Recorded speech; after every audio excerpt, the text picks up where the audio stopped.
Hey guys, Genial here. I just wanted to give you 5 practical tips that have worked for me in order to pass the CompTIA Security Plus exam. As you know, the Security Plus exam is basically introducing you to the cybersecurity world. All the basic principles, all the basic practices that you need to know in order to become a cybersecurity analyst or engineer or consultant or whatever that you're going to get into. So this is, I think it's still the SY0-701. Just double check the one that you're watching at this time. Okay, without further ado. Oh, but before I get into the actual tips themselves, I just recently collected the kit. So they give you this little, bag. It's got a lot of random stuff in here. I'm not gonna go through all of them, but wait, let me show you. So you've got a pen from CompTIA. You've got a mousepad thing. We've got obviously obviously the certificate itself. I should probably frame this. Um, and they give you and that's cool t-shirt. I don't know if you can see it. But yeah. So before wasting your time, let's just get into it. Okay, so the first tip that I'm going to give is I'm pretty sure you may have heard this, from multiple videos that you have checked. Professor Messer's playlist. It is beautiful, it is perfect, it's excellent. He has organized the playlist in such a way that you can jump into a specific concept that you're looking at.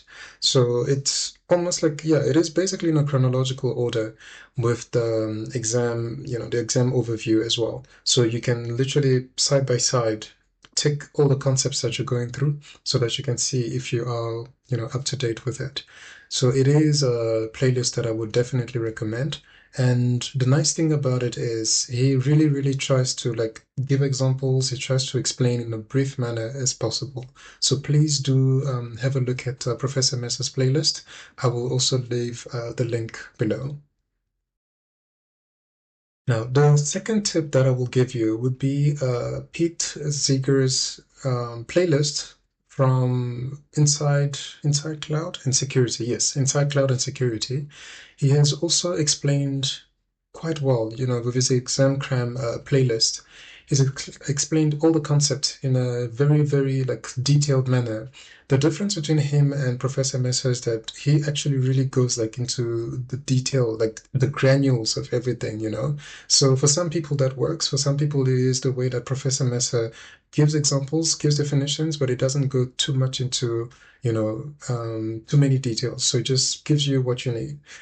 It is both, like they both have their advantages and their disadvantages. So I think it is up to you to see which one works the best. But I would recommend actually going through both playlists, which is going to give you a good balance, when you're trying to practice for yours as well. So do check out Pete Zerger's playlist. I'm going to leave the link for that as well. So just, give it a try. And the other difference between the two of them is with Pete, the way he's done it is he separated each domain into its own video.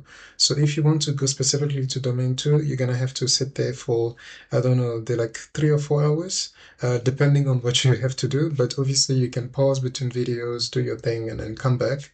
But his videos are literally broken into, each domain has its video, so it's longer compared to Professor Messer's one, which is, each concept has its video. So whatever works out for you, it's all good. Yeah, it's all good.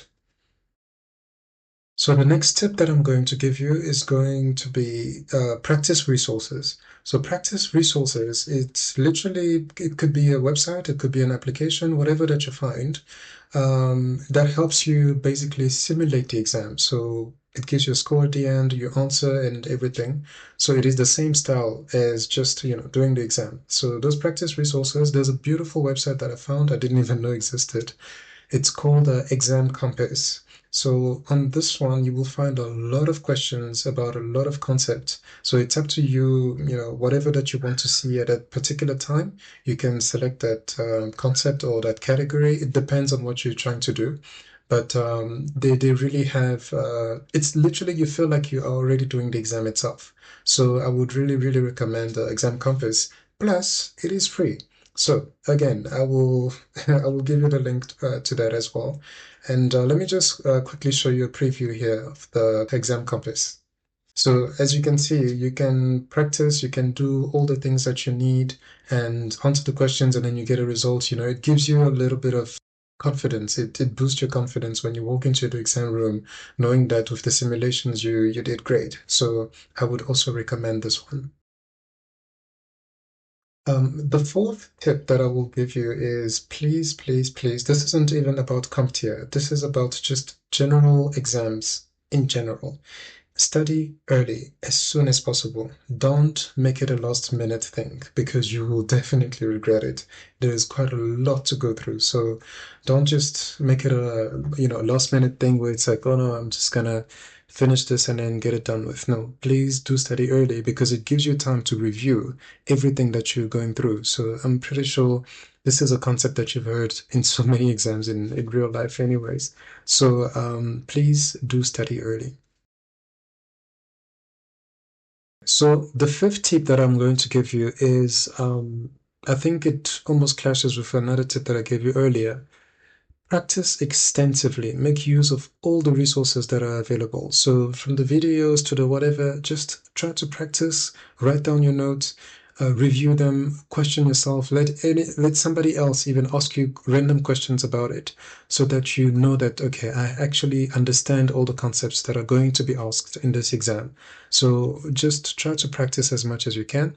And for the practice resources, the other one I forgot to mention, there is one called CertMaster. CertMaster is the one that is given to you by CompTIA themselves, well, provided by CompTIA, but it's not for free, unfortunately. I got it actually at a discount from another certificate, which was the Google Cybersecurity Certificate, where they give you a discount for both the exam and the practice self-study. So also check it out, CertMaster, for those of you that think that this could work for them. That's also perfect because it comes from CompTIA themselves. So they ask you relevant questions. For me, I did use it, but mostly relied on Exam Compass more than Master. But it's always good to have all these resources at your disposal. So by following these tips, I hope it's going to help you out. These are practical tips that have worked for me. I hope they also work for you. And if you've got questions, if you've got any ways that you have done it that is better than mine, please do suggest it in the comments. I always welcome suggestions. And as you know, again, just reiterating, the Security Plus exam is to try to introduce you into the cybersecurity world. So if you want to be a cybersecurity analyst, cybersecurity engineer, cybersecurity consultant, whatever that you want to do, it is a really good certification to have because a lot of job post and job, well, a lot of job places they ask for these kinds of certifications. So you've got your CISP, you've got what's the other one? Okay, there's quite a lot of them. So you don't have to listen to people telling you this is better than this. It is really up to you to do the research and see whichever one, fits your needs at the particular time. And thank you for watching.